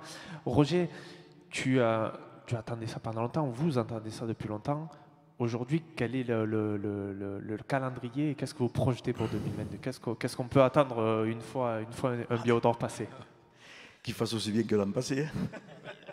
Il fera 5 à 6 courses dans la saison. Et puis, on va travailler avec les autres et on va essayer d'en faire naître un autre. Du coup, plus de la même vache, malheureusement. Oui, mais non, mais bon, il y a des bonnes lignées. Hein. Bon, ça c'est autre chose. Hein. C'est autre chose, oui. Alors c'est beaucoup de travail, on parle de Mohiron aujourd'hui qui arrive au titre suprême de Biodor, mais derrière les générations arrivent, les générations poussent. Qu'est-ce que vous attendez? Est-ce que vous avez déjà en prévision potentiellement des taureaux sur lesquels vous pouvez compter? Vous avez déjà repéré quelque chose? Il en arrive derrière qui nous montrent beaucoup de choses, mais bon, on verra. Hein. On verra. Hein. Mais en fait, il y en a derrière, ça va. Ça arrive, il ne faut pas... Oui, il y en a 4 ou 5 qui doivent arriver là. Ouais. Vous voyez instinctivement très tôt qu'un taureau va avoir de bonnes prédispositions? Oui. Ça commence déjà en emboulé avec les écoles de rasetteurs. Et puis après, en ligue, de course en course, on va voir si jamais ils confirment. Et puis après, en avenir. Et de l'avenir, après, pour passer aux As aussi, c'est notre cap. C'est notre cap. Hein. Les étapes et les marches sont hautes. Et quand on arrive au bout, c'est toujours intéressant. Alors, vous n'êtes pas venu uniquement pour parler de Mouilleron. Il y a aussi quelque chose d'important que la métropole de Montpellier et le Trophée 3M, entre autres, vous voulez faire pour vous. Ça s'honore en Biodor, un Biodor de l'Hérault encore plus. Et donc, monsieur Jean-Luc Messonnier et Christian Assaf ont décidé de vous remettre un trophée pour ce Biodor 2021. Ah, merci. Merci.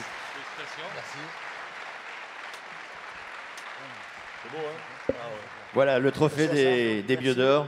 Un trophée pour les deux frères. Il faudra faire un Shifumi ou quelque chose comme ça pour décider sur quelle cheminée ce trophée ira. Bravo, messieurs, en tout cas. Merci infiniment. Je voudrais ajouter aussi que Mouilleron a gagné 3 fois le trophée 3M. Voilà. Et non des moindres, du coup. Il a gagné à Montbio, il a gagné à Saint-Geniès et il a gagné à Saint-Georges-d'Orc. Voilà. Aussi. On peut dire que c'est une sorte de cumulard aussi. Voilà. Du coup, ça a permis sa formation aussi. Alors, jusqu'à maintenant, Eric, on a eu... installez-vous, vous allez avoir 2 minutes. On a parlé beaucoup de territoire, de terrain, d'hommes de terrain. Et si on rajoutait un petit peu de féminité au milieu de tout ça? Exactement, mais on va parler de culture parce que vous le savez, il est de coutume de dire on sait où l'on va quand on sait d'où l'on vient. On va, s'il vous plaît, recevoir, et je suis très ému parce que c'est la première fois que je reçois une Altesse, une reine, la reine d'Arles, Camille Hautement, avec nous. Ouais, j'avais répété et j'avais essayé de ne pas me tromper. Camille Hautement avec nous, la reine d'Arles depuis maintenant une petite année, je crois.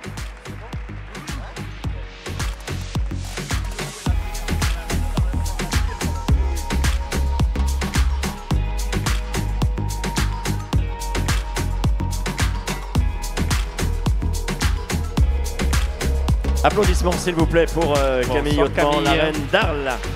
Je te laisse prendre la place de Bernard, au plus proche. Je crois qu'il voulait te féliciter. Bernard, je te laisse ta place à Camille. Merci à vous deux, merci Bernard, merci Roger. Merci messieurs, merci infiniment.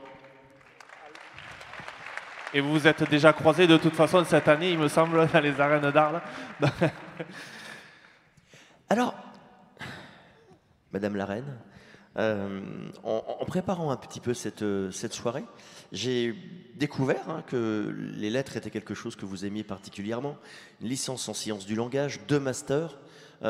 Ça fait pour vous partie intégrante, ce rôle-là de reine d'Arles, de votre amour des lettres et évidemment des lettres anciennes? Tout à fait. Donc c'est vrai que j'ai eu un parcours universitaire très littéraire. J'ai d'abord fait une prépa Hippocagne-Cagne, donc préparation aux grandes écoles littéraires. J'ai ensuite fait la licence et le double master en lien justement avec les sciences du langage et les métiers de l'enseignement. Donc forcément, ce parcours universitaire m'a beaucoup servi pour la préparation de l'élection, car nous avons beaucoup de questionnements autour de la littérature provençale notamment. On a une culture très très riche avec de grands auteurs, notamment Frédéric Mistral, qui avait reçu un prix Nobel de littérature en langue provençale. Donc voilà, c'est vraiment en lien avec la culture. Et justement, cette langue provençale, vous la parlez parfaitement. Je suis un total profane, évidemment. Je rêve évidemment de vous entendre nous dire quelques mots en cette langue provençale. Vos de segur, si eu trascurus d'estre de mie vautre a queu vespre dins aquesta ville de Montpellier, la ville de mon enfance. On peut le traduire du coup? Oui, donc je vous disais que j'étais très heureuse d'être présente ce soir parmi vous, surtout dans cette belle ville de Montpellier qui m'a vu grandir, car j'ai passé toute mon enfance à Sussargues, Saint-Georges-d'Orc, Saint-Jean-de-Védas, donc voilà, autour de Montpellier.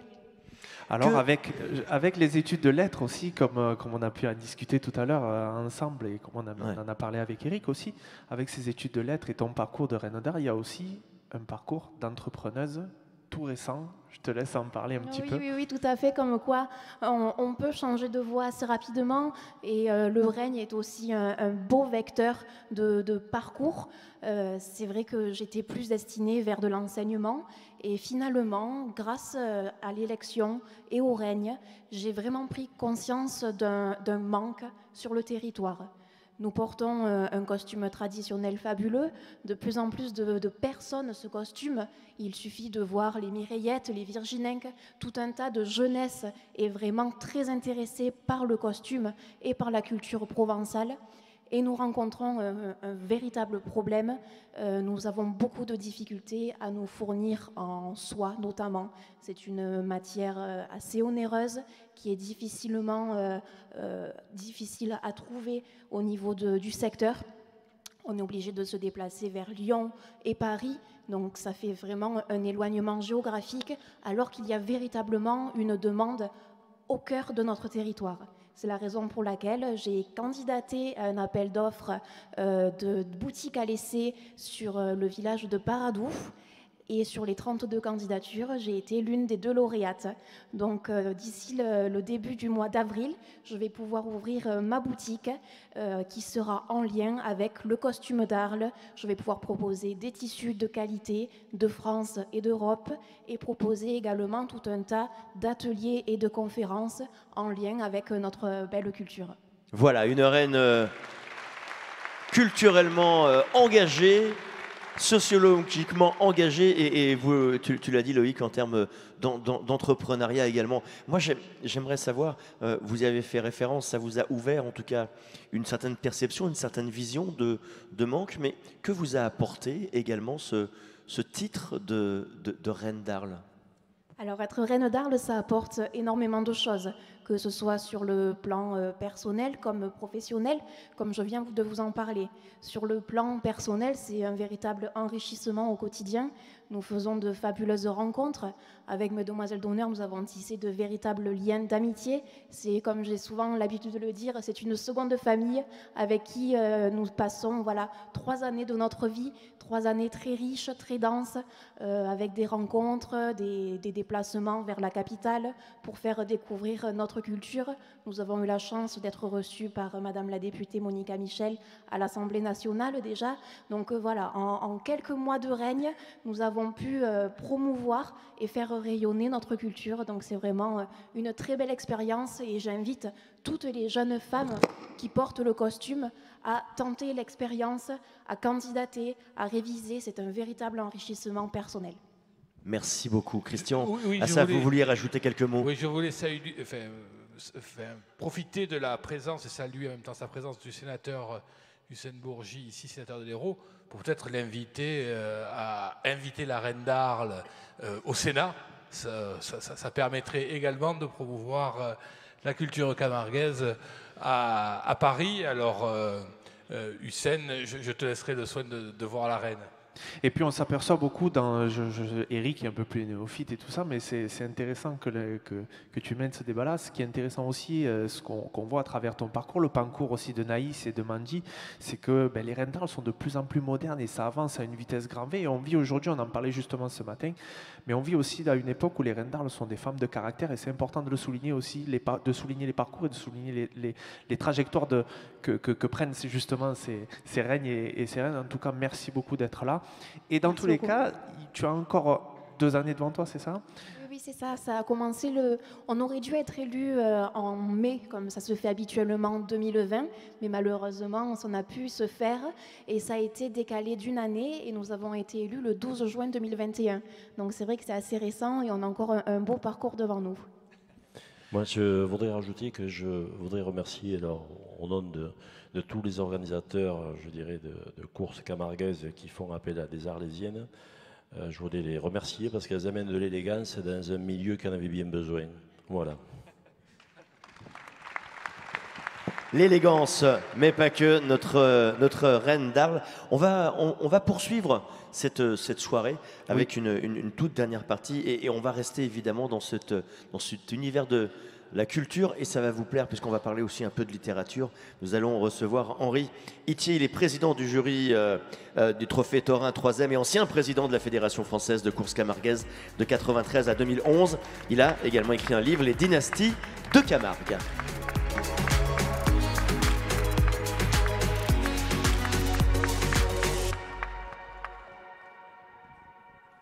Applaudissements s'il vous plaît pour Henri Itier, président du jury du Trophée Taurin 3M.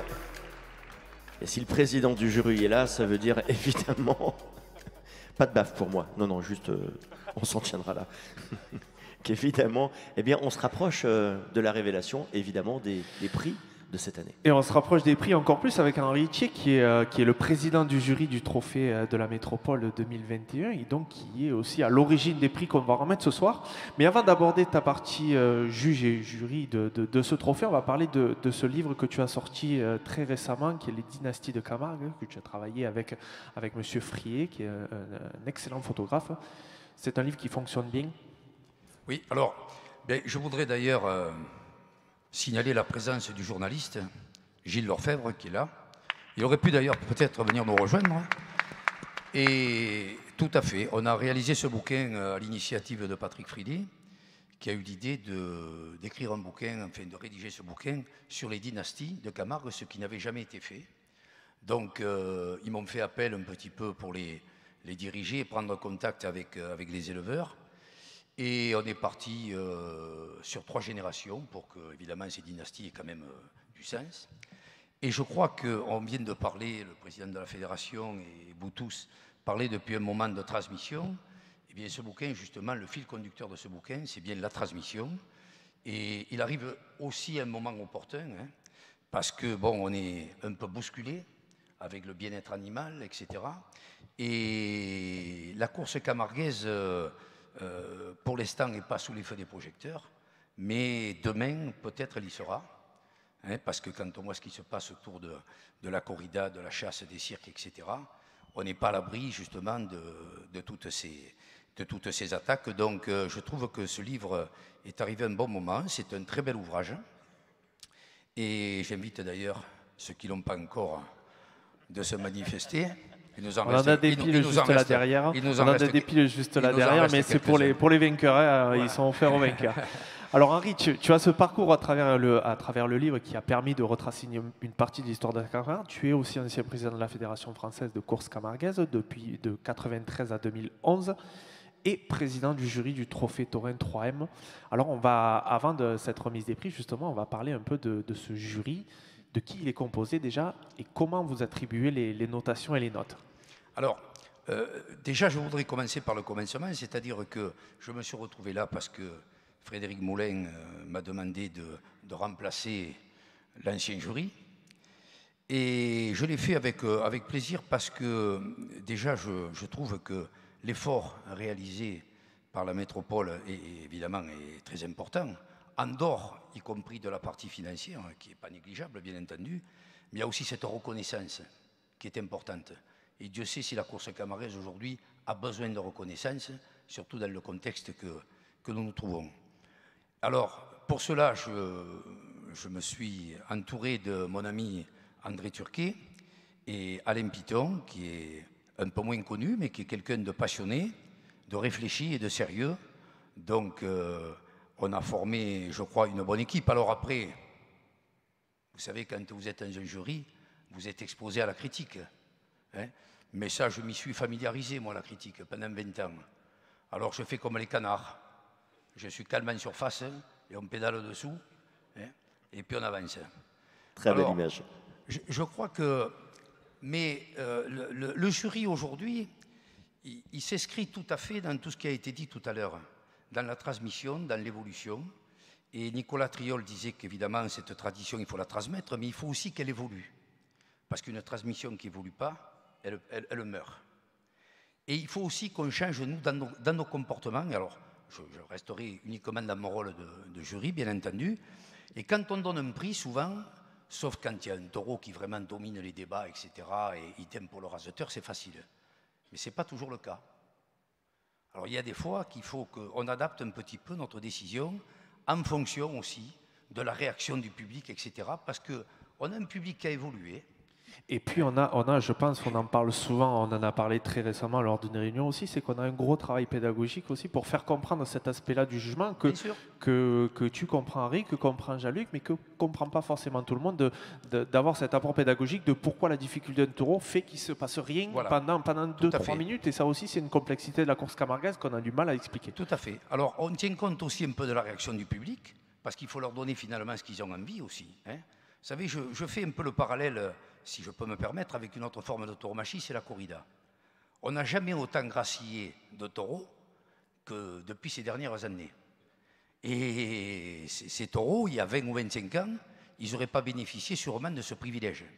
Et moi, je suis d'accord avec ces présidences qui, justement, vont dans ce sens, parce qu'on sait pourquoi ils le font. Alors, nous, c'est un peu pareil, il faut évoluer. Alors, il y a les reboussiers, qui de temps en temps, quand le taureau a eu un carmin qu'ils n'ont pas mérité, bon, même, écoutez, après, ça n'empêche pas la terre de tourner. Et je crois qu'il faut qu'on évolue. Il faut qu'on évolue dans ce sens. Voilà. Et je pense surtout que ce que permet ce genre de compétition, c'est l'ouverture, et c'est le sens dans lequel vous travaillez sur l'ouverture, c'est-à-dire que de donner aussi satisfaction aux aficionats, mais d'arriver à l'ouvrir. On voit, et on parlait de tradition jusqu'à maintenant, on voit qu'elle est très vivante. Quel âge tu as, Camille? 24 ans. Donc voilà, c'est quand même quelque chose qui est très vivant. Je pense qu'on ne fiche pas les choses, et c'est important de vivre aussi avec cet axe-là. Comment dans le jury on transpose ça? Comment tu arrives à identifier quelque chose qui plairait plus que techniquement, en fait, on va dire dans un réflexe de reboussier, justement, tu préférerais celui-là plutôt que l'autre, oui, et en fait, comment on s'adapte? Écoutez, alors tu es bien placé pour en parler. Les raseteurs ont évolué, la sélection dans les taureaux a évolué, de par les soins qu'on leur apporte. On a des taureaux qui sont aujourd'hui beaucoup plus nobles, beaucoup plus... Bon. Je crois qu'on va dans ce sens, il faut qu'on essaie, si on veut grossir notre public, et essayer de sensibiliser un peu les néophytes, s'adapter, adapter notre spectacle à ce que les gens ont envie de voir. C'est comme ça. Alors après, j'entends d'ici les commentaires, et oui, mais la vérité, mais c'est quoi la vérité? Mais la vérité, vous savez où elle est, la vérité? C'est au guichet. Elle est là, la vérité. Voilà. Et si on veut grossir notre public, et nous en avons bien besoin, parce que tant que nous aurons des élus qui auront cette sensibilité pour distribuer des subventions et pour nous aider, mais ça ne durera peut-être pas comme les impôts.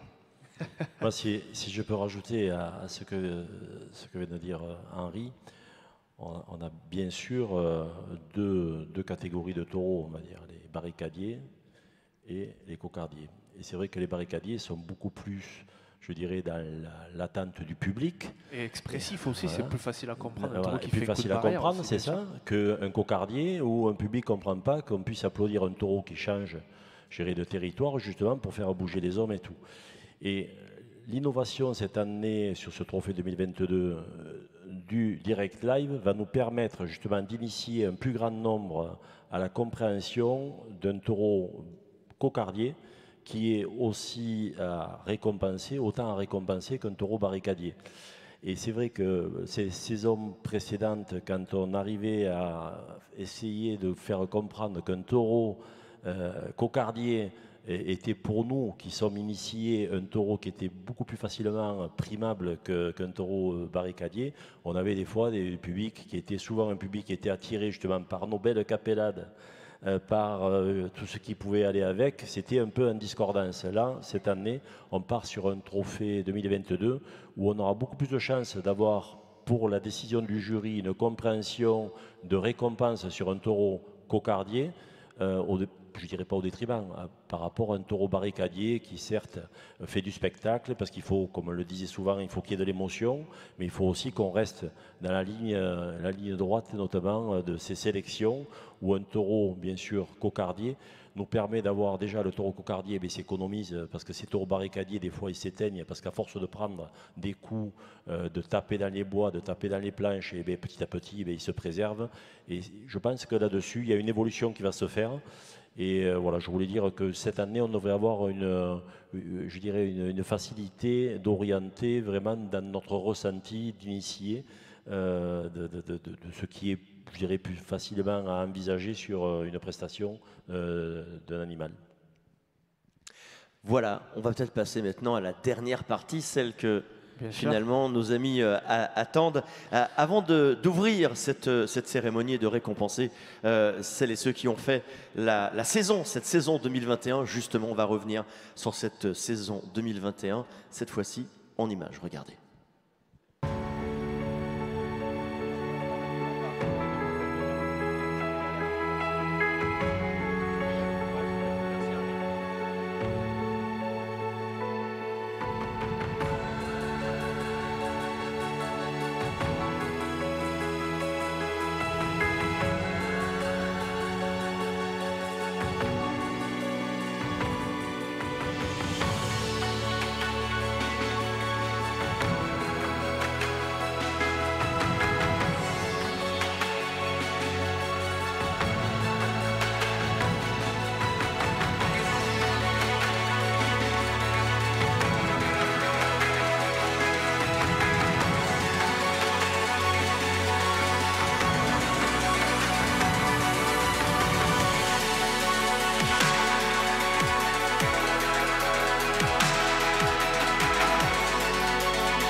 Incroyable, exceptionnel, toujours très captivante en tout cas ces images.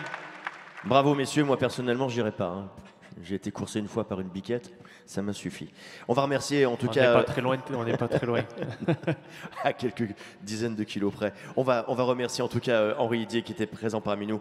Et on vous rappelle évidemment son livre « Les dynasties de Camargue ». Et maintenant on passe au cœur de la soirée, au cœur de ce pourquoi vous êtes là. On va passer à la remise des prix. Mais pour cela, on va demander à vos demoiselles de venir nous rejoindre. Je vais demander, s'il vous plaît, à Marie Cholvy et Pauline Valette de bien vouloir venir nous rejoindre afin de nous aider à remettre les prix de cette édition 2021 des Trophées Torin 3e. Mesdemoiselles.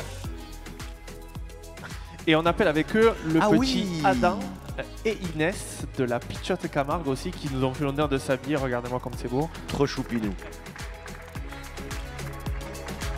Les demoiselles d'honneur de la Reine d'Arles avec Adam et Inès. Je crois que ça mérite quelques applaudissements beaucoup plus fournis.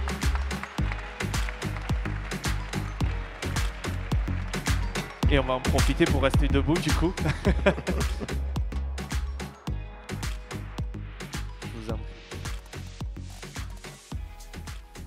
Ça va? Bien? C'est pas trop impressionnant? Non? Ils sont gentils, tu verras. Alors le principe... Je suis fan.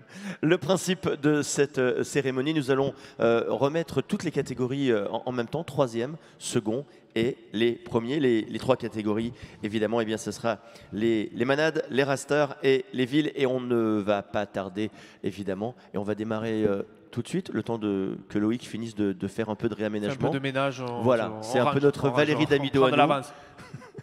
Il est en train de reconfigurer le plateau. Tout va bien? Non, on est parfait. Parfait, bon. T'as deux doigts de refaire la peinture, au final on a hésité parce que le visuel était déjà joli. T'allais nous maroufler le fond là. C'est ça, exactement. Et on va attaquer par le 3e prix. Exactement. Les 3 vainqueurs de l'édition 2021. Alors, on va commencer par les 3e de ce classement. Et alors, pour les 3e et pour les manades, ce sont 2 manades ex aequo, c'est bien ça. Il s'agit de la manade des Thermes et la manade Chabani. Et on appelle Bertrand donc et monsieur Claude Chavalier. Et on appelle en même temps avec eux le 3e raster, il s'agit de Vincent Félix. 3e raster, donc classé 3e pour cette édition 2021, Vincent Félix et la ville et les arènes qui auront eu l'honneur de cette 3e place. Il s'agit de la ville de Villeneuve-les-Maguelones.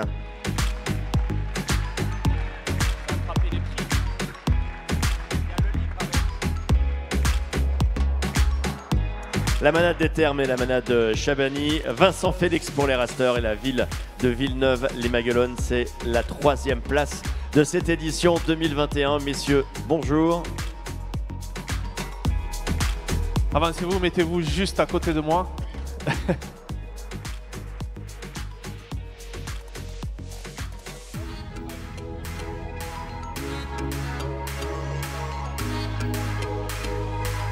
Les trophées remis. Approchez-vous des demoiselles.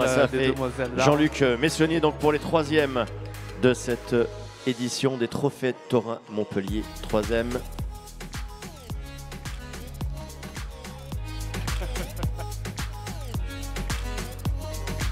Le trophée de la 3e place remis à Vincent Félix. Et trophée de la ville de Bayargues. De la ville de Villeneuve-les-Maguelones. 3e prix du trophée Torin 2021. Nous allons maintenant passer à la 2e place pour la manade. Il s'agit de la manade de Baumel que nous accueillons et à qui nous allons demander évidemment de venir nous rejoindre ici. 2e place pour la manade Baumel, sous vos applaudissements évidemment. Et on reçoit Guillaume Linsolas qui vient pour la manade des Baumel. Le raster, tu le connais évidemment Loïc, il s'agit de Pascal Laurier.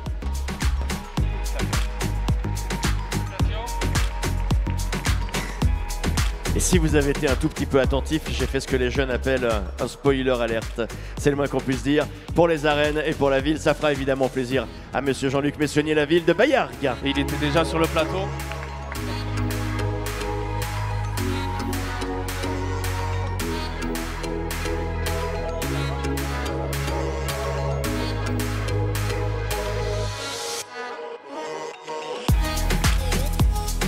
Je vais demander à nos trois demoiselles d'Arles de bien vouloir vous avancer quelque peu pour maintenant accueillir avec nous ceux qui se seront classés premier camillotement, Marie Cholvy et Pauline Valette. Inès, c'est la demoiselle. Et toi, c'est comment? Très bien. Très bien. Ça va, ça se passe bien? Oui. Tu passes une bonne soirée? Oui. Mes questions t'embêtent? Non, réponds pas. Toujours rêvé de faire ça. Allez, c'est maintenant ceux qui vont remporter, vous l'avez compris, cette édition 2021 des Trophées Taurins. Et pour la manade, je vais vous demander s'il vous plaît un tonnerre d'applaudissements à la manade d'Occitanie. Occitane avec Étienne Villiers qui est présent ici et qui vient rechercher son prix. La manade Occitane, vainqueur du Trophée Taurin 2021.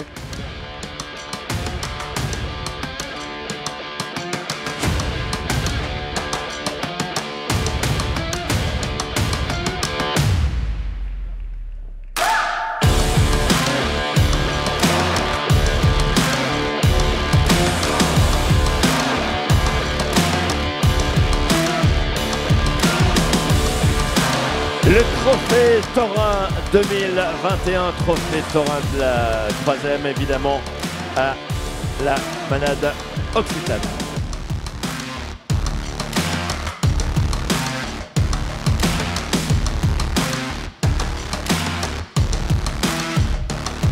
Quelques mots peut-être de notre ami qui nous a rejoint. Et oui, on va faire parler Étienne avant qu'il dit bonjour, il dit merci à tout le monde. Le temps de faire le bisou. Étienne, il va falloir que tu nous dises un petit mot quand même. C'est important.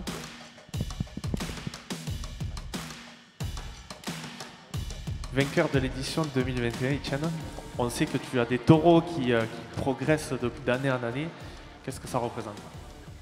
Ça représente énormément. D'abord, je voudrais féliciter les initiateurs de ce trophée. C'est un trophée intelligent parce qu'il valorise notre profession. Il valorise notre travail, notre métier. Nous sommes des éleveurs passionnés et je crois que grâce à ce trophée, ça peut être une union entre Montpellier et la Surdouée et les territoires associés, les territoires alentours. On a parlé de biodiversité, on est les principaux défenseurs de la biodiversité dans nos pays.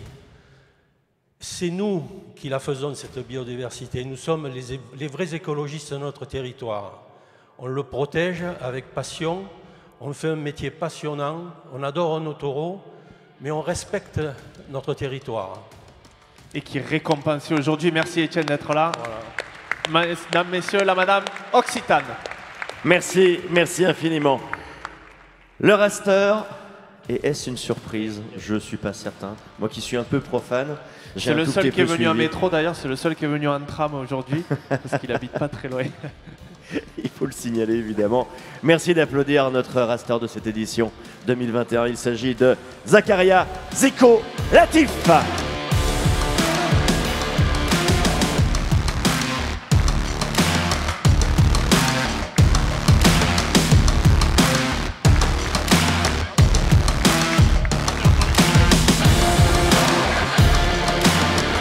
Un tonnerre d'applaudissements s'il vous plaît pour notre raster des trophées Taurin Montpellier 3e.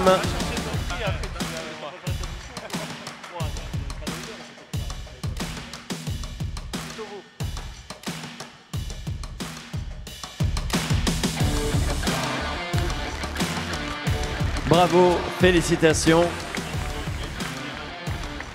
Je note en tout cas que Zakaria est une véritable star, puisque c'est lui qui nous a servi de décor, c'est bien ça? Exactement, c'est lui qui nous a servi de décor et en plus il languissait de prendre la parole, Zico. Félicitations pour ce trophée 2021. Tu languissais de nous dire un petit mot. c'est pas la première que tu gagnes. C'est le combien? 6e, je crois. Ouais, donc tu es quasiment. Il faut une sacrée cheminée. Hein, exactement, il faut tu as quasiment battu le trophée de Montpellier. Qu'est-ce que ça représente pour toi qui est Montpellierin, qui a grandi en fait à Montpellier, de pouvoir aujourd'hui être récompensé par la ville de Montpellier pour ce que tu fais aujourd'hui? Déjà, personnellement, c'est une fierté pour moi, vu que je suis Montpellier. Et après, moi, mon parcours un peu, je connaissais pas du tout les taureaux dans ma jeunesse. Après, avec l'entourage, j'ai connu des amis qui m'ont ramené dans des fêtes de village. Et c'est de là que ça m'a permis à connaître les taureaux, de m'y intéresser. Et c'est de là où c'est parti. Et de faire la trajectoire que tu fais aujourd'hui au taureau, avec une saison 2022 qui se prépare, une saison 2021. Comment tu t'es senti en 2021? Comment ça a été pour toi?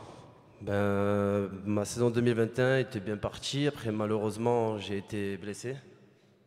À Lansargues, j'ai eu 3 fractures à mon pied, donc ça m'a permis, j'ai malheureusement raté une partie de la saison, mais après Roland, on va revenir plus fort et en essayant de faire une meilleure saison en 2022. Merci Zico, merci à tous. Merci infiniment. Merci à toi. Je garde le chèque. Et le dernier prix de cette soirée qui nous permettra de conclure évidemment cette soirée. On se retrouvera juste après pour partager un bon moment. Je vous rappelle également que vous pourrez découvrir des présentations, notamment de BMX Flat. On va tout vous expliquer. Et de danse hip-hop, ça sera pour la suite de la soirée. Mais pour l'heure, on remet le dernier prix, je le disais donc, celle de la reine et de la ville. Le trophée 2021 Montpellier 3e de la ville est attribué à la ville de Lansargues. Et on accueille Nicolas Noguera qui est en charge de l'organisation des arènes de Lansargues, qui a co-construit une capellade magnifique avec Renaud Vignuesa qui est aussi là ce soir et qui a permis aussi à Nicolas de remporter ce prix ce soir.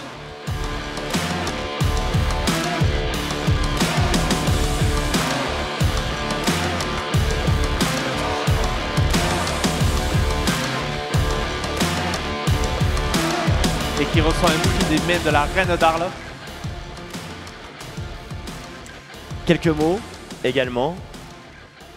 Il garde le trophée. Bien sûr. Alors on a déjà fait une très longue interview pour la finale du 3M où on s'est régalé. On aura l'occasion d'ailleurs, comme cette année on va faire des lives commentés, de revenir. On t'invitera avec plaisir. On pourra en faire même plusieurs si ça te dit. Une ville de Lansargues qui remporte ce trophée. Alors j'ai cité, c'est Renaud Vignuesa avec qui tu as co-construit cette capellade et qui t'a permis de remporter le prix aujourd'hui. Comment on appréhende ça? Comment on appréhende le trophée 3M et une victoire du trophée 3M du coup, pour une ville? D'abord, cette victoire, elle fait énormément plaisir. Ça, c'est une chose sûre et certaine. Je tenais d'ailleurs à remercier les élus, les membres du jury, en tout cas toutes les personnes qui ont choisi d'honorer ce soir la ville de Lansargues à travers sa capellado. On a vu en début de soirée de belles images dans les autres arènes, de belles capellades, originales parfois un peu plus traditionnelles. Bon voilà, ce soir il fallait un vainqueur, c'est nous, et on en est très heureux de ça. Je souhaitais aussi remercier Noël Carbonel, le président du comité des fêtes, et tous les élus, tous les bénévoles qui œuvrent au bon fonctionnement de cette journée, mais plus encore toute la saison pour l'organisation de toutes les courses. Et puis remercier les Arlésiennes qui ont participé à cette capellade, les groupes folkloriques, les Amazones, les Cavaliers, et Renaud Vignuesa, je pense qu'il doit être avec nous ce soir. Je partage ce prix avec toi. Merci pour ton professionnalisme, ton écoute et pour tout ce que tu fais un peu plus en Camargue. Voilà. Bonne soirée et félicitations à tous les autres lauréats. Merci Nicolas. Et la date du trophée 3M qui est déjà arrêtée du côté de Lansargues, ça sera le 18 septembre cette année. Et justement, avant de clôturer un peu cette remise des prix, merci Nicolas, je te prie de récupérer l'enveloppe surtout. C'est ce que... Et on va clore cette soirée du coup avec... quelques dates. Avec quelques dates. Du coup, la prochaine course qui attaque du côté de Moggio qui sera le 27 mars. Ensuite, Castries le 14 mai. Bayargues le 28 mai, Villeneuve-les-Maguelones le 26 juin, Saint-Georges-d'Orques le 3 juillet, Pérols le 8 août, Saint-Géniès-des-Mourgues le 25 août, Latte le 27, Lansargues, comme on l'a dit, le 18 septembre, et on clôturera encore une fois cette saison aux arènes de Lunel, et ça sera le 16 octobre. Voilà pour les dates du Trophée Taurin de la Métropole 2022. Et évidemment, ce Trophée Taurin, eh bien, vous le suivrez sur les antennes de Tori TV. Et on aura le plaisir de vous y retrouver. On va demander, notre photographe est là. Bien sûr. Et vous retrouverez de magnifiques photos, évidemment. On va faire les petites photos entre voilà, nous. Dans on va tous les demander cas, à tous nos amis derrière de bien monsieur, vouloir s'avancer et de montrer fièrement ce trophée qui est magnifique d'ailleurs. Je tiens à le préciser, le trophée est absolument magnifique. Voilà, ainsi s'achève cette édition 2021. Nous avons été ravis de la partager avec vous. Il faut avancer et nous, encore Toril TV, nous souhaitions aussi encore une fois, on l'a fait en début, on le fait à la fin, à vous remercier tous d'être venus ici ce soir, de remercier la métropole de Montpellier, Jean-Luc Messonnier, Christian Assaf, Monsieur Delafosse, Frédéric Moulin qui œuvrent aussi beaucoup à ce trophée et de nous faire confiance encore Toril TV sur cette saison 2021 et 2022. Voilà, merci beaucoup évidemment. Et merci à vous tous. Merci évidemment également, tu l'as dit, à Frédéric Moulin qui a préparé également cette soirée que nous avons eu l'immense plaisir de vous présenter. Les photos sont faites. Eh bien, il ne nous reste plus qu'à vous souhaiter une excellente soirée. On va se retrouver dans le salon Branko Karabatic. J'ai quand même réussi à parler un peu de handball ce soir finalement. Ça me fait quand même plaisir. À bientôt. Merci à tous. Tu dis le mot de la fin, tu dis c'est fini. Fini. Voilà, il l'a dit.